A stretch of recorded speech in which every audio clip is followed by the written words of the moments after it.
Sagutin ko lamang po yung sinabi ni Sec Martin na bakit mas marami ang umaano sa social media. Nakakalungkot lang na nanggaling kay Sen na parang sinasabi ang mga Pilipino tanga.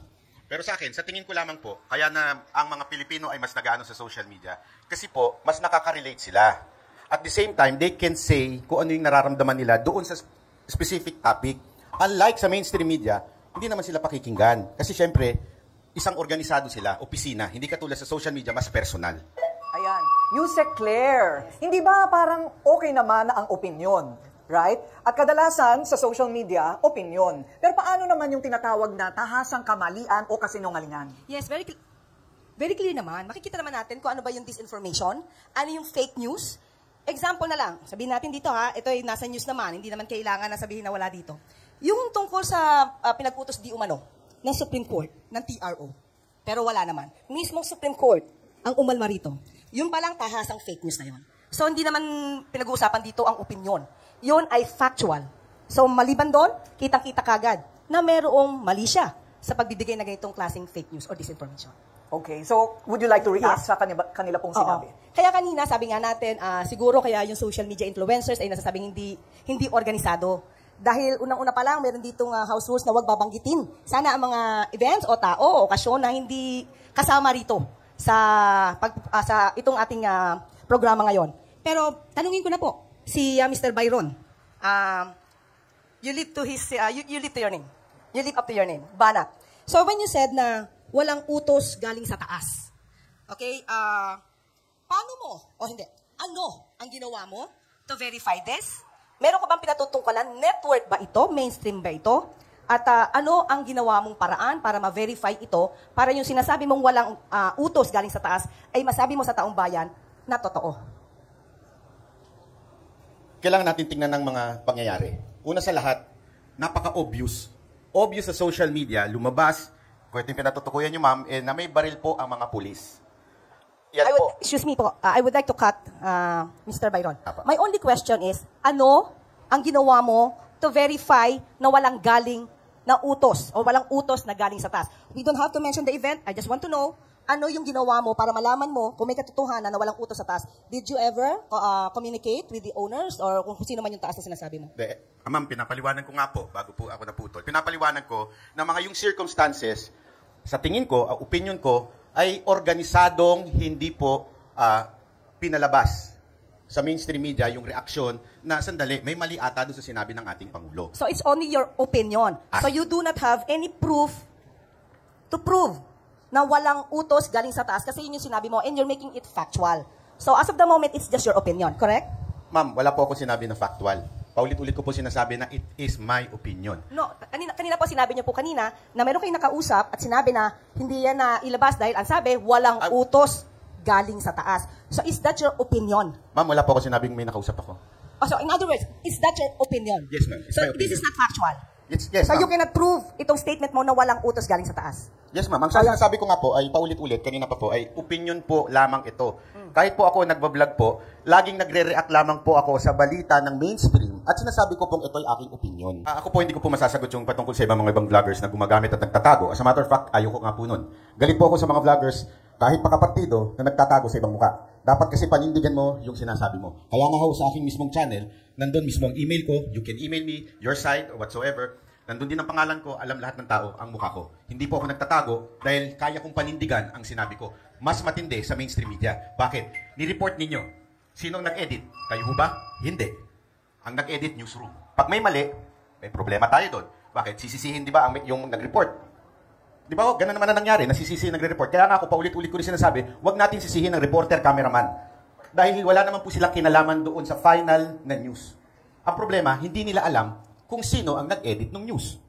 Simulan natin ang Q&A kay Yusek Castro. Yes, tanungin ko ulit muna yung mga social media influencers. Pero mukhang papalo ulit ito kay Byron, kay Banat Bay. Natanong natin, sinabi niya po kasi kanina na parang normal lang natawagin na tanga, bobo, yung mga taong kinokontent nila. Kasi opinion nila yon. At malamang opinion din nila na sila yung matalino kasi yung kinokontent nila, sila yung bobo at tanga. So given yan, opinion yan. Pero yung pag sinabi niyo po, Sir Byron, Banat Bay, tinawag niyo halimbawa yung isang lawyer na may isa kayong content, sinabi niyo na attorney no case. Hindi yun opinion kasi it's supposed to be factual. Kinausap nyo ba yung lawyer para malaman nyo na no case ito? Kasi it's one way na medyo dinidiscredit nyo yung kinokontent nyo. So, nakausap nyo ba yung lawyer para malaman nyo kung talagang wala ba siyang kaso? At kung hindi ba one way of making it giving this information?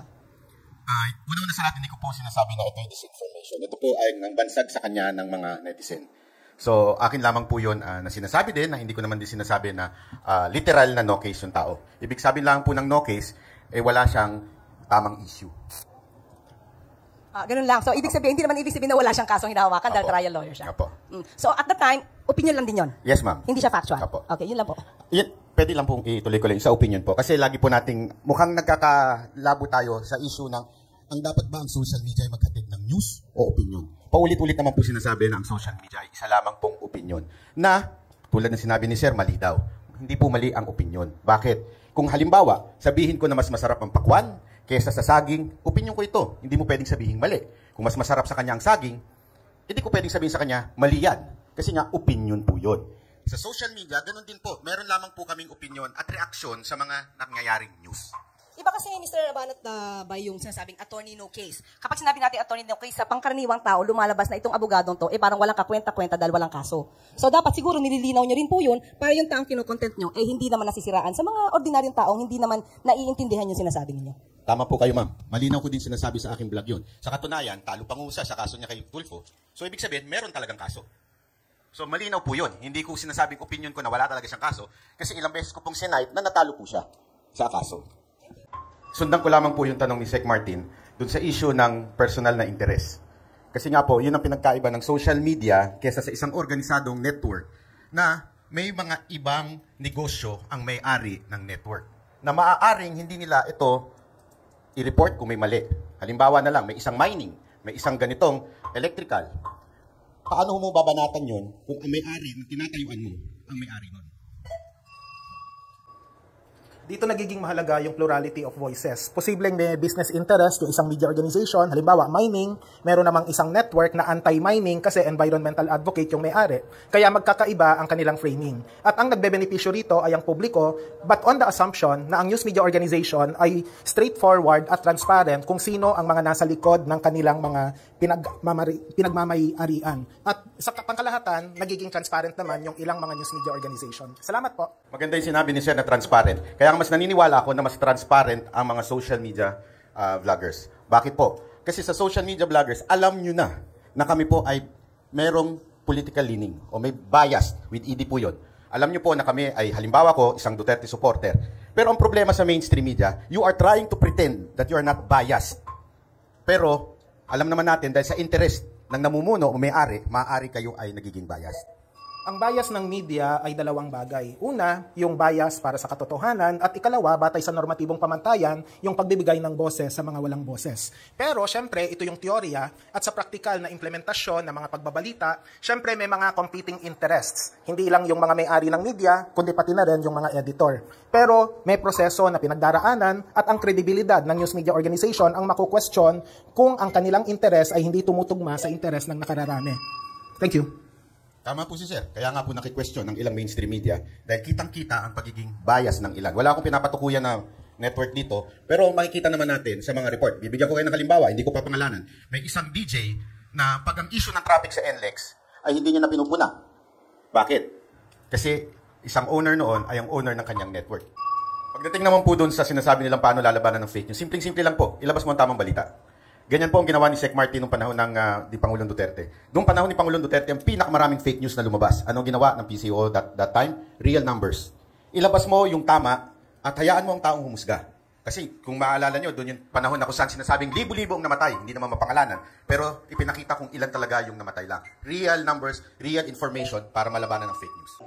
Ang nakakapagtaka lang dun sa buong topic kanina, ang dami nilang sinabi patungkol kay Lee Kuan Yew.